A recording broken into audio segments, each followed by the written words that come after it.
So I did this person or I say your name. But see, I don't. I'm sorry to cut you off. The problem with that stuff is that it does kind of move into, once we get this group of people to normalize this, right? Now we can move into making pedophiles free to be who they are. Like there's bullshit on the back. Very careful about, right? Explain, please clarify. Because I'm gonna tell y'all right now, I don't really care that people accept me for being gay. Just don't disrespect me. Mm-hmm. I don't push that onto people. Mm-hmm. So for I can say the things that I'm saying because I apply these things to my own life. Mm-hmm. And I just feel like all this pushing and we got to brainwash and convince people that this is the way to go. That's going to open up so much more shit, right? And then people end up getting affected by that in a bad way. Just be who you are. Tell me, can you juxtapose the pedophilia, the pedophile acceptance, though? That's the part I was confused about. You juxtapose those two. So clarify that part for me, please. Where if we start to call people in their pronouns and start to accept that we are cisgender and that then there are trans women and the people sharing bathrooms and all that shit, if we normalize that, it doesn't open the door for pedophilia. I'm literally asking how you made that connection. I don't know if you make the connection clear to me. That's fine, but make it clear how you believe it. Make it clear to me, please. Well, I mean, there's stuff that's happening now in the back end. If y'all pay attention to it, there's stuff that just doesn't make the news. You know, you can't believe the news for everything, but agree. Just little micro situations that happen where it's almost like they tested a little bit. Like, oh, we're gonna throw this at you. Certain content that's out, right? There's certain people that I won't even friend you on Facebook if your content looks a certain way. All that sharing shit of kids getting raped and shit like that, I will unfriend you so fucking fast. But a lot of that is people. Y'all never seen or heard of none of this shit? No, honest to God. You guys hear that? Well, Q, just to give an example, you can jump back on, right? Something might be more world like macro. Did you guys hear that movie Sound of Freedom? No. And how they were shooting it down and whatnot. Good God, y'all niggas live in a box. So basically, it's a true story, but it's about trafficking children. And they were trying to block it for so many different reasons. Was literally exonerating children that were being trafficked, in Eurasia, in America, just everywhere.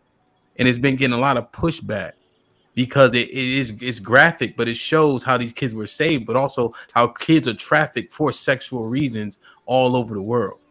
Go ahead, Q. Yeah. Okay. So what I'm trying to say, love, is that when we become desensitized to that stuff because it's pushed on us so much, it definitely does open up room for a lot of other sick shit that people actually really just want to do freely. And they just want it to be a thing so that there is no judgment behind it. There's no shame attached to it. Instead of just being able to take it for what it is. You know what I mean? Got you. No, I get it. I agree with you in that every little centimeter you give, it will eventually create a mile. I do agree with that. And so Nina, about time. Yeah, man. The third cousin membership is literally 99 cents. You know what I'm saying? It's just showing love and support. Nina is also a moderator. She jumped on the panel a couple weeks ago. We appreciate you. Shit like that. John the Baptist with the $5 super chat. A natural submissive woman is the greatest creation God created for a man. Shit like that. One more. Will with the $10 super chat. If it isn't a mental illness, how do you explain the elevated suicide rate within the trans community? How do you explain the same suicide rate in the Black community? It's just that mental health. It's stuff you're dealing with. It's not the fact that, transgender, this and that. No, you're choosing to be trans.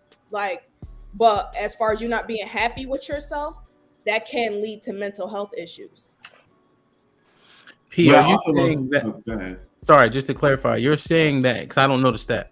You're saying that the trans percentage of suicide is the same as in our community? Like the percentage is the same?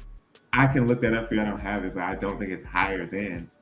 I think it's higher than, but we can vet it, right? We can look it up real quick. Mm-hmm. I think it is higher than, but even with that, it's not about being trans. That's the trans identity versus the experience, right? I'm Black, I'm gay, I have depression, I have anxiety. Do I have anxiety and depression because I'm Black and gay? No. Do I have depression and anxiety because of things that happen to me because I'm gay? Sure.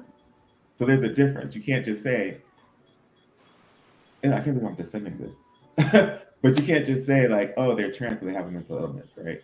Because a couple years ago, very, very recent in our past, being gay was in the DSM. Being gay was a mental illness too. And so it's funny to me, or it's kind of odd to hear other people like really go in knowing we were in the DSM not too long ago. You could have given me therapy just to be me. Do I agree with being trans? That's above my pay grade. However, I feel like if we're going to talk about respect and I want somebody to respect me and let me rock, I got to let them rock too. So are you saying that you don't think it is a mental illness at all? Like there's nothing like mental health related to the trans community? Personally or professionally? Because those are two different answers. Okay, personally. Personally, I don't think it's organic. Whether it be by environment or whatever. Professionally, especially because of what I do, I respect everybody. I get it. It's just, if you want me to respect you by your pronouns, cool. Pronouns are words. Words don't hurt me.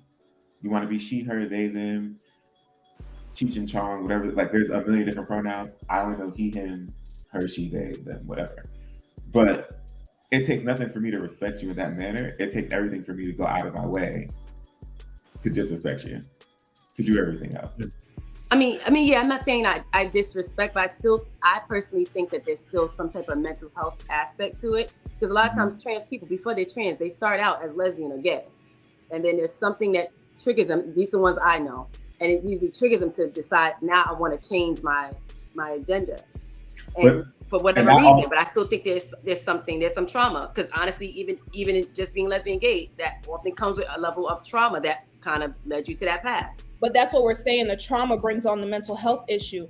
That's why I think not being, not actually choosing to be a trans person. You know what I'm saying? So a lot of times I believe the suicide rate is higher for people before they even get that far. You get what I'm saying? Before they even get to the point where they're trans. It's when they're battling within themselves about what they want to do with themselves, about themselves, because they don't understand what they're feeling. You get what I'm saying? That's the mental health issue, not, actually being trans, because that's your choice. Yeah, I just wanted to add this one last part with what I was speaking on too earlier with the agenda is then if you guys notice, all these little wars get created too, right? So now you have women defending being who they are against men who want to be women. All of that shit is by design. Yeah, I was gonna say. But when people just can simply be who they are and not try to force somebody to accept that as the truth. Yeah. So now as women, we're defending somebody trying to force us to accept that men are women too. Mm-hmm. The fuck? That's problematic. That's a problem for me. That's offensive that I have to defend. I have to defend so hard something I was born into. And the way of the world in 2023 is a wild place. Like it's becoming the wild, wild west. Like anything goes. And I'm a big proponent of, you give people a sin to me, they're going to take a whole mile. It's going to grow into an avalanche of we're going to go all the way to the left. And it's scary. Go ahead, Alex. I mean to cut you off. Go ahead. No, you're fine. What I always find interesting in this conversation, it's always transgender women with the issue. I very rarely, if I've ever heard transgender men, which are born women who transition over to men, outwardly complaining. And I think that just comes from the nature of being for political terms, cisgender women, right? We know our role in society. We know we're at the bottom of the totem pole. We've transitioned over to identifying as a male, and we decided to just keep quiet. I think it's very macho when transgender women, and I think that speaks to their nature of being a man, just feel like they have to be extra boisterous and we have to align this and arm that and da-da-da-da-da, and you're battling, and it's just like, for what? And I think that's always so interesting to me.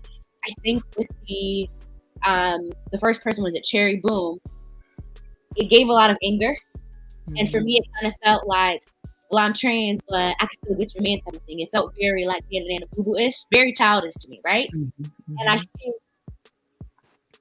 when people have these conversations, I think as a woman, as a natural born cisgender, whatever we want to call it, I think for me, my issue personally is that it's not that we're trying to take away from you, but you need to understand that, yes, as a whole, as a conglomerate, whatever, we see you as a woman, but the reality is that you are transgender. When Mary brought up the breastfeeding issue, right? I'm in healthcare.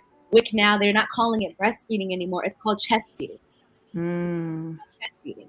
And I remember the women in the group were like, but you have to have breasts. Whether you get them cut down or whatever the case is, or you get your top surgery, you still have breasts. You still have what is needed to go ahead and breastfeed and produce that. If you call it chest feeding, I think it's a matter of everything is feeling like it's being taken away. I don't care. And then there's the argument with Jessica Laris saying, well, not all women can go ahead and have children. That may be so, but we have the parts. We are born with that. And when there is an issue with a woman being able to go ahead and have a child, and considering being a natural born woman, it's because something is wrong. There's a health reason associated to that. But you can go ahead and you can get your outside to the inside, but you will never be able to do those things. And I think that's where the fight comes from when you have the conversation between cisgender women and transgender women. And I very rarely ever hear transgender men saying anything. So let me ask this question then, because you kind of hit a few points. There's one we're gonna get to, but we're not gonna address it now. Like, share, subscribe, tell a friend, hit that like button right now if you can. It helps the channel.